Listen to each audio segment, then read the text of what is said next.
Mark Webber, you have won the Monaco Grand Prix. Brilliant drive. Well done. Unbelievable, guys. Thanks very much. Brilliant. Unbelievable. 1-2 in Monaco. You guys deserve every bit of this. The car is fantastic. Hi, welcome back. Today I'm going to be building one of Tamiya's most recent Formula 1 kits, which is their Red Bull Racing Renault RB6. The RB6 was raced in the 2010 Formula 1 season by Sebastian Vettel and Mark Webber, and in fact this is the car which got Sebastian Vettel his first Formula 1 World Championship, and it's also the car that won Red Bull their first Constructors' Championship as well. So looking inside the box, it's obvious straight away this is a really quality kit, as you'd expect from Tamiya. We've got a sheet that gives a bit of history of the car, and then a nice detailed decal placement guide here. And then the instructions, typical Tamiya instructions, high quality, easy to follow. Some nice rubber tyres, rigidly packed, and they all look very clean, no flash as you'd expect. And there are a few nice extras as well, which I haven't seen in a Tamiya F1 kit before. There's a tiny amount of photo etch, and there's also a stencil for actually painting the Bridgestone logos on the tyres. Normally Tamiya have those dry transfers, but this one doesn't. There are some seat belts there which are sort of thick paper, as well as the seat belts which are on the decal sheet. And talking of the decal sheet, here it is. And this is a really high quality sheet. You can see the colours are fantastic. There are even carbon fibre decals for the floor of the car. And there are seat belts that are available as decals as well, which I'll come back to later.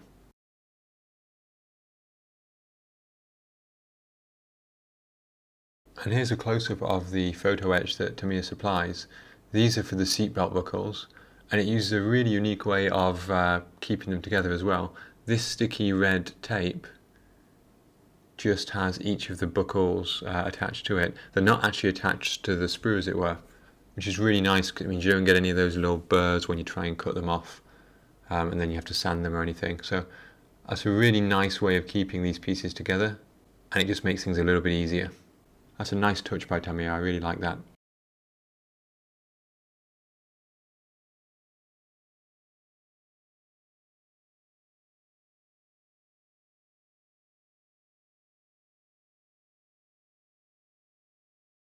And you can see here that the level of detail in the instructions even goes down to the individual driver's steering wheels. So I guess Vettel and Webber had slightly different wheels, and it's even got a different painting guide for each one as well. So what I normally do with an F1 kit is try to group pieces together that need to be painted the same colour. So here I've collected all of the pieces into groups. Parts that need to be painted in semi-gloss black to represent carbon fibre, and parts which need to be in pearl blue for the rest of the car. Essentially there's only two main colours on the car, the black and the blue. And I need to make sure for the blue parts that I prime them in white so that we still get that sort of bright, vibrant blue coming through. If I paint the blue over the top of a grey primer, it probably won't come through so well. You can see there's a few pin marks in the floor of the car here. The vast majority of these are going to be covered up. So for example, all the ones down the centre line will be covered by the cockpit, but some of them will need sanding. Compared to earlier F1 kits, the engine is actually quite simple because it's really quite sealed. And so I just proceeded to make as many sub-assemblies as I could before priming.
So I was a little bit worried about this two-piece cowling that Tamiya supplies. I could imagine it not quite fitting together properly or getting the correct width at the bottom would be difficult, but in actual fact it's really well fitting and there's no problems whatsoever. These two little round pegs at the top of it keep the two parts at the perfect distance, and when it came to adding this to the car later, it fit perfectly. Again, a really nice system from Tamiya for doing that. And here is the cowling after being primed in white and then painted in pearl blue. Tamiya rattle cans are your only option for painting this car. The pearlescent blue is only available in that range. The front wing looks complicated, but actually the parts fit so well together that it's really easy to get it sorted. Although actually there is a slightly different wing for the two cars, Weber and Vettel.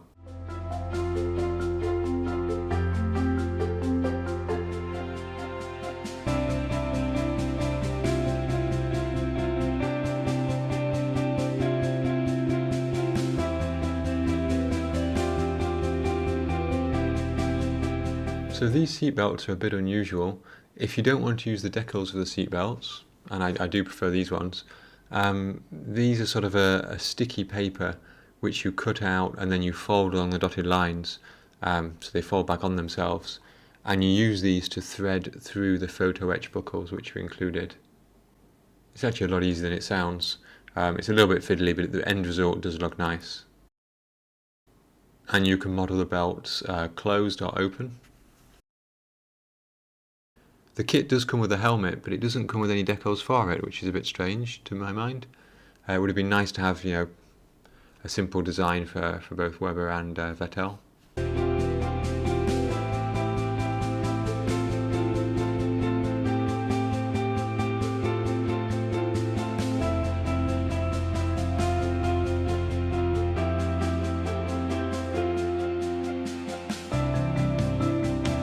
Here is the cockpit after its initial coat of paint. The yellow I've used is X8, which is lemon yellow. It hasn't been given a gloss coat yet, which is why it's looking quite flat, but it'll look much better later on.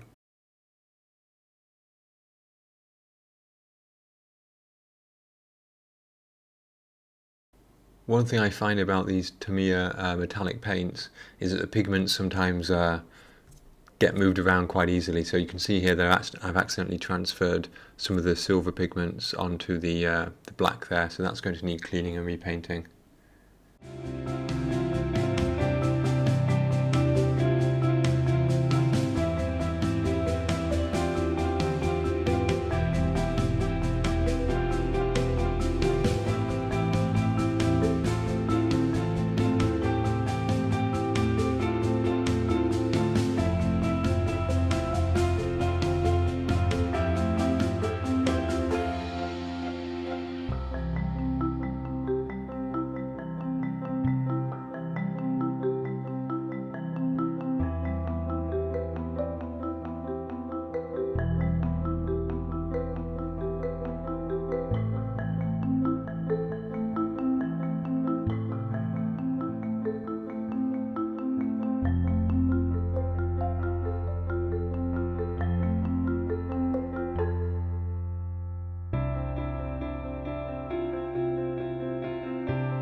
Tamiya do a good job of pointing out in the instructions when a decal needs placing, and in general if they say it needs placing then it really does. In this case I have to put this stripe on here, these three stripes on here, because if I don't do it now it will never go on once the suspension arms are in. It would have been nice if the Revel kit I made recently, the Jordan EJ10, had done a similar thing, but Tamiya got this right again, as you'd expect.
Okay, now on to one of my favourite parts of F1 kits, which is adding the decals.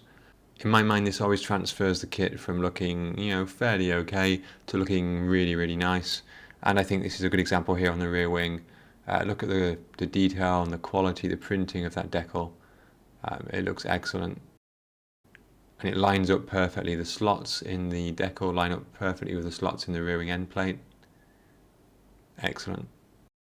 This might look slightly strange here with the vertical line dividing the yellow and the blue, but it's exactly how it's supposed to be in the instructions. And once the Red Bull logo is there, actually it all fits together nicely.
The front wing is probably the more complicated part of the decals.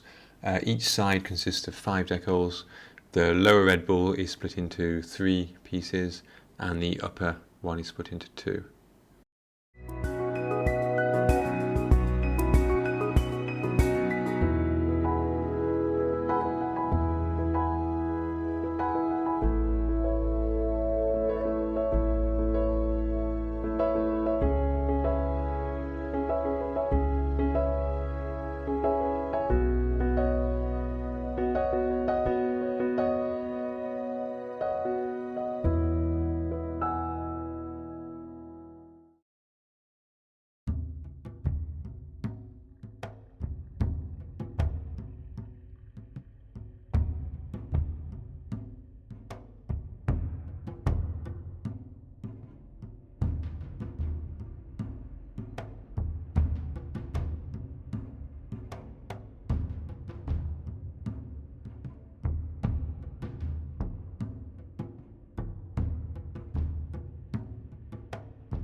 Okay, and that was the build of the Red Bull Renault RB6.